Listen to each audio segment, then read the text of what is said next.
Well, welcome back to the 5 Pillars of Business Success for Startups. We're still on Pillar 4, Managing Systems Leading People. This is part 2 of a 4-part lesson, or a 4-part pillar, I guess you would say. And we are still on systems, so let's recap systems real quick. What are systems? They are nothing more than formalized steps and procedures and policies designed to consistently achieve a desired result. Very important, they're formalized, means they're written down. They're steps and procedures and policies, meaning it's the way we do things to achieve a desired result over and over and over again. If we follow these steps and procedures, we're going to get the same result. That's what systems are. We utilize systems to create a consistent customer experience. That's being effective, creating an effective system, as we wanted to achieve the desired results. And primarily that's the customer experience. I mean, everything being effective, but we're looking at it in terms of customer experience. Now, if they're efficient, that means you're utilizing the least amount of resources, the least amount of time, and that's what helps you generate profit, being both effective and efficient. So it's also the foundation of leadership and growth. If your business does not have systems, or until you have systems, you're not going to be able to effectively lead your employees. And I would also argue, until you have systems, you probably shouldn't even consider hiring an employee.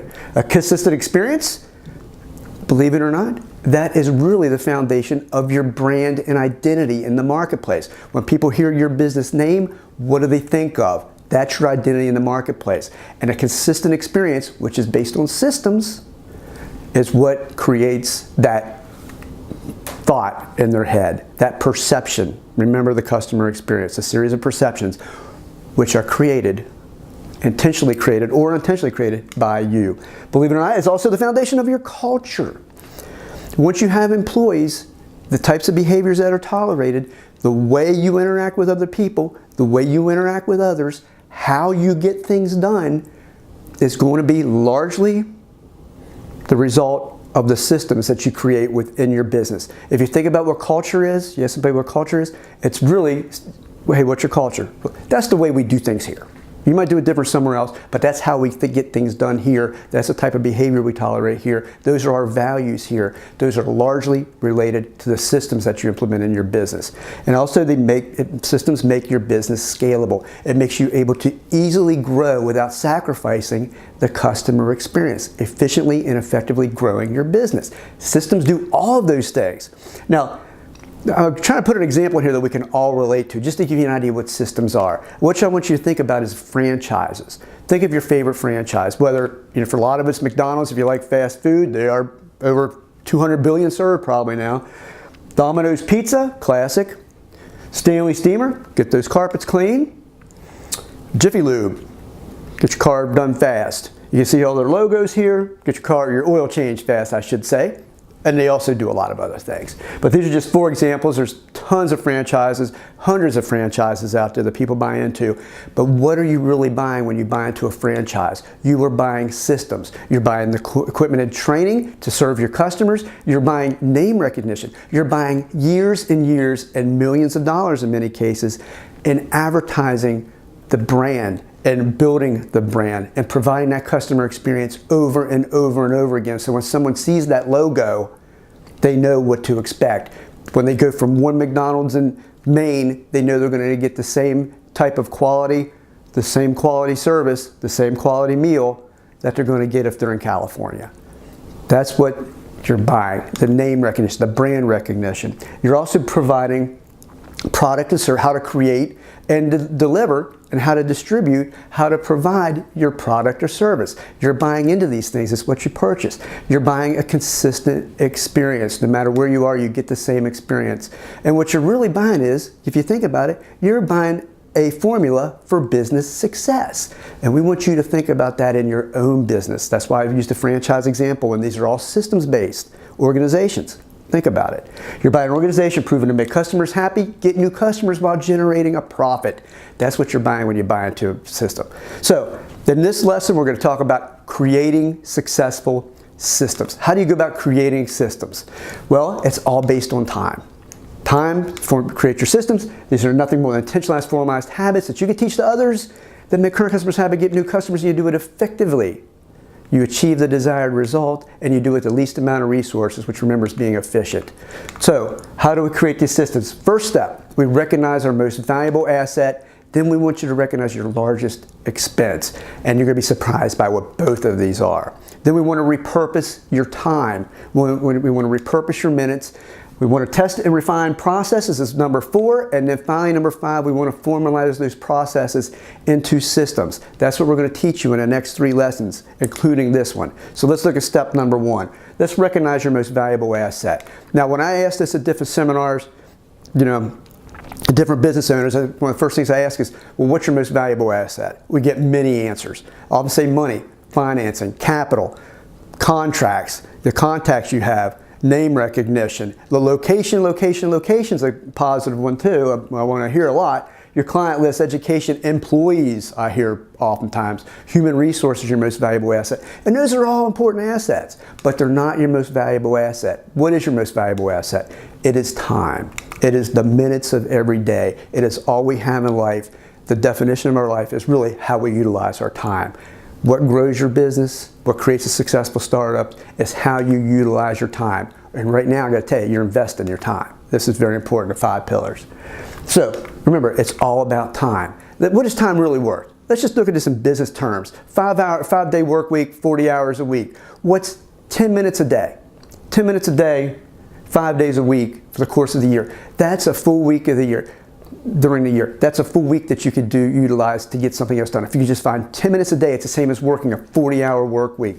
Half an hour a day, you just picked up 3 weeks a year if you can find half an hour a day. Here's some others, but look at this. 2 hours a day in your business. If you can find just 2 hours a day, that's a quarter of your year. That's 3 months. So if you invest your time, which we'll discuss here very shortly, that's where momentum is built. That's where stuff happens. Time is your biggest asset, and there are 3 uses of it. You can invest it, you can spend it, or you can waste it.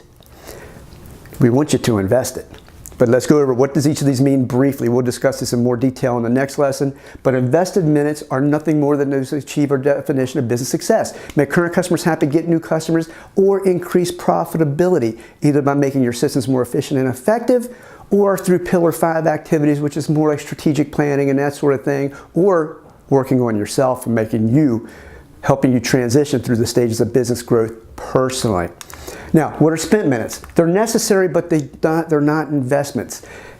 They do not meet the definition of investments, but you have to do them. And this is often administrative duties and red tape, you might say. These are also activities, let's say, like your bookkeeping, your repairs and maintenance, just repetitive tasks that have to get done but aren't investments as we define them. You can always tell a spent minute is because if you ignore them long enough, you're going to have an issue. If you don't pay your taxes long enough or send in sales tax pretty soon, guess what's going to happen? You're going to have someone knocking on your door and you're going to create a crisis. That's another good point. You tell something spent is if you ignore them long enough, it's going to create a crisis. If you don't maintain your equipment long enough, this is going to break down and you're not going to be able to work for a day. You're going to be in crisis mode. So that's how you can tell spent minutes. They have to get done. If you don't do them, you get in trouble. So what are wasted minutes? These are minutes that are not invested on current or new clients. They're not investments as we define them, and they're also not spent minutes as we define them. You can tell because if you don't do an activity, certainly you can tell if it's a waste or not, because if you don't do it, there's really no true negative consequences to you achieving your business purpose.